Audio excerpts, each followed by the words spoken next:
Hello students, मैं doctor पूर्णिमा Dixit chemistry department में आप लोगों को कल BSc third year inorganic chemistry में हम लोग पढ़ रहे थे कल hard and soft acids and bases, जिसमें पियर्सन पॉलिंग विरोधाभास या पियर्सन पॉलिंग रिडॉक्स पैराडॉक्स अपन लोग पढ़ रहे थे। पियर्सन पॉलिंग पैराडॉक्स, इसी में आपने कल पढ़ा था कि जो अभिक्रिया का प्रेरक बल है वो कठोर और कठोर से मिल करके स्थायी यौगिक बनना ही अभिक्रिया का प्रेरक बल है।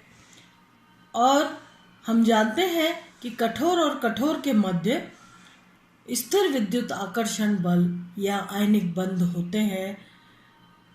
इन मजबूत बंधों का बनना ही क्रिया को अग्र दिशा में बढ़ाना होता है।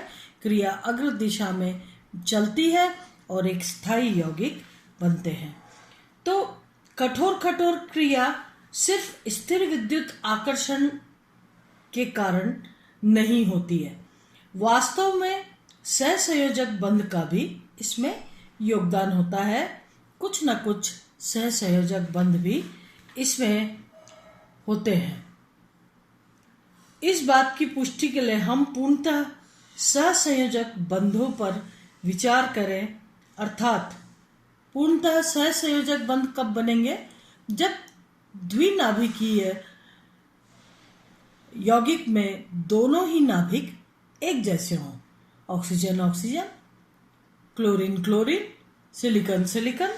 इस तरीके से अगर दोनों ही द्विनाभिक या दोनों एक ही एटम्स हों तो जो बंध बनेंगे उन पर आवेश 0 होगा।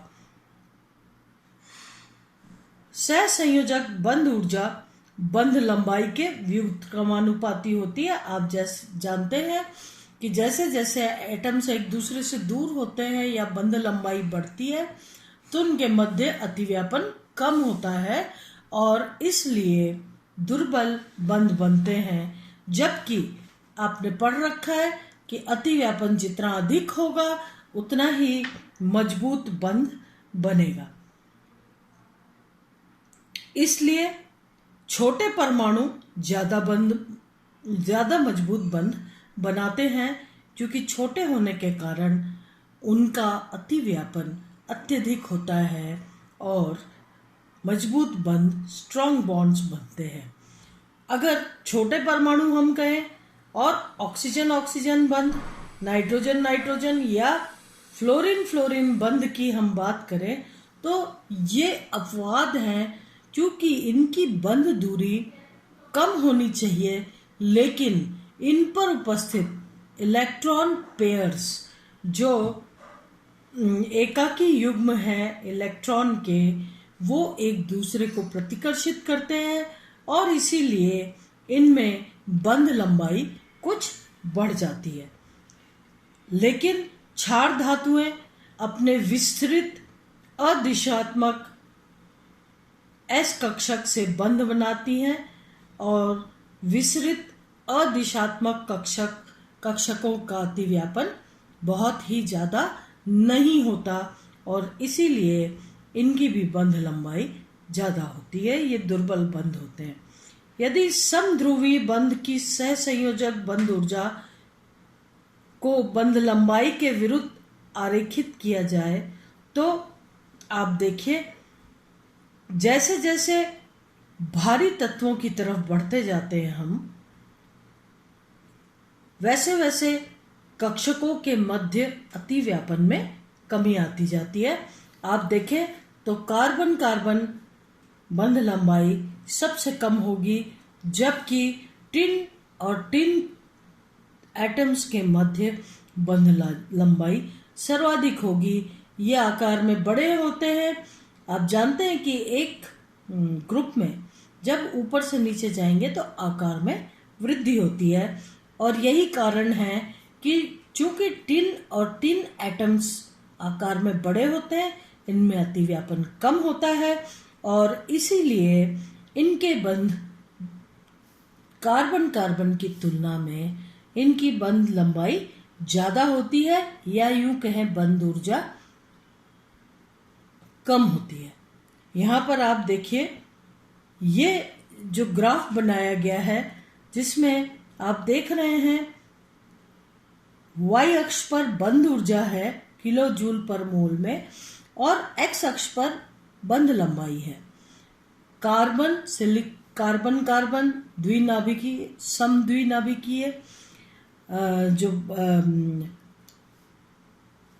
समद्विनाभिकीय कार्बन कार्बन बंध बना रहे हैं, दोनों ही एक ही सेम एटम है, और इनको इसीलिए हम कह रहे हैं समद्विनाभिकीय यौगिक।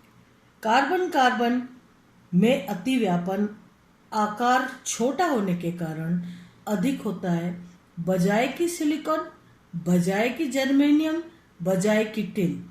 और इसीलिए आप देख रहे हैं इस ग्राफ में बंध ऊर्जा का मान कार्बन कार्बन के मध्य 80 लिखा हुआ है। इसी प्रकार से इससे कम मान सिलिकॉन का है, उससे कम जर्मेनियम का है, और सबसे कम टिन का है। जबकि बंध लंबाई SN के मध्य सर्वाधिक है और कार्बन कार्बन के मध्य सबसे कम है। ये बात हम कर रहे हैं कार्बन सिलिकॉन जर्मेनियम टिन, इस ग्रुप की बात कर रहे हैं हम, कार्बन ग्रुप की। लेकिन अगर आप देखें ऐसे परमाणु जिन पर लोन पेयर ऑफ इलेक्ट्रॉन होता है, लोन पेयर जो इलेक्ट्रॉन हैं, लोन पेयर बना रहे हैं, उन इलेक्ट्रॉन में आपसी रिपल्शन के कारण, प्रतिकर्षण के कारण बंध लंबाई बढ़ जाती है।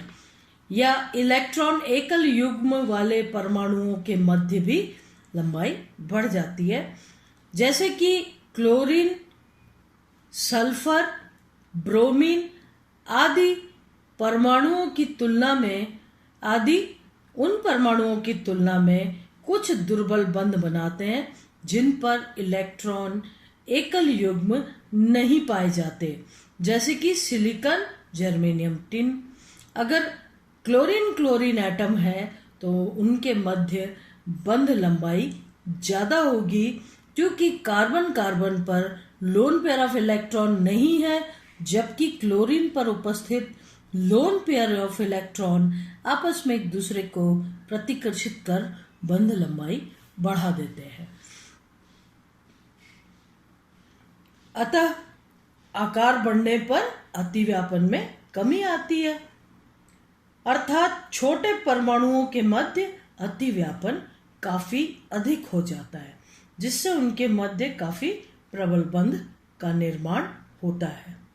अगर हाइड्रोजन बंध को देखा जाए तो ये प्रबलतम बंध होते हैं, आपको पता है ये प्रबलतम बंध होते हैं। अतः कठोर क्रिया में अति स्थायित्व मेंडेलियन ऊर्जा के साथ साथ सहसंयोजक ऊर्जा के द्वारा भी होता है। ऐसा नहीं है केवल आयनिक ऊर्जा के कारण ही प्रबल बंध बन रहे हैं, वहां पर अतिव्यापन कुछ ना कुछ तो होता है। तो आयनिक ऊर्जा प्रेरक बल है, सबसे ज्यादा आयनिक ऊर्जा होती है, लेकिन फिर भी उसमें योगदान सहसंयोजक ऊर्जा का भी होता है। इस प्रकार से अगर हम ये देखें कि कठोर क्रिया से स्थायी यौगिक बनता है, तो हम ये तथ्य निकाल सकते हैं इस पूरे डिस्कशन से कि कठोर क्रिया अधिक महत्वपूर्ण है, क्योंकि उसमें अधिक मात्रा में ऊर्जा का निष्कासन होता है या मजबूत बंध बनते हैं। कठोर अंतर क्रिया का मुख्य कारण छोटे आयनों के मध्य पाए जाने वाला अधिक आकर्षण बल, जिससे आयनिक बंध बनते हैं। साथ ही छोटे आयनों के मध्य अतिव्यापन भी अधिक होता है। अतः आयनिक ऊर्जा के साथ साथ सहसंयोजक गुण भी बंध में आ जाते हैं। इसके अतिरिक्त पॉलिंग की आयनिक अनुनाद ऊर्जा, आपने कल पढ़ा था कि आयनिक अनुनाद ऊर्जा घटक परमाणुओं के विद्युत ऋणता के अंतर के वर्ग के समानुपाती होती है। तो इसलिए जो है आयनिक अनुनाद ऊर्जा भी स्थायित्व प्रदान करती है। मृदु मृदु क्रिया का कारण लंदन बल ये तथा पाई बंधन है। ऐसा नहीं है कि मृदु मृदु क्रिया जो होती है वो, हालांकि दुर्बल क्रिया होती है, अभिक्रिया होती है, फिर भी उसका कारण एक तो लंदन बल है और दूसरा पाईबंध है, जो कि आपने पढ़ा था पाईबंध सिद्धांत और पिट्जर सिद्धांत में। तो इस प्रकार से पियर्सन पॉलिंग विरोधाभास के लिए कुल मिलाकर के रिजल्ट कंक्लूजन क्या निकला कि ऐसा नहीं है कि जब भी स्थायी यौगिक बनते हैं तो सिर्फ और सिर्फ आयनिक बंधों का ही योगदान होता है, उसमें सहसंयोजक बंध का भी योगदान होता है। हालांकि आयनिक बंध का योगदान सर्वाधिक होता है, लेकिन फिर भी उसमें सहसंयोजक बंध और साथ में van der Waals forces week होते हैं या लंदन प्रकीर्णन बल दुर्बल होते हैं, लेकिन इन सब का भी योगदान होता है। धन्यवाद।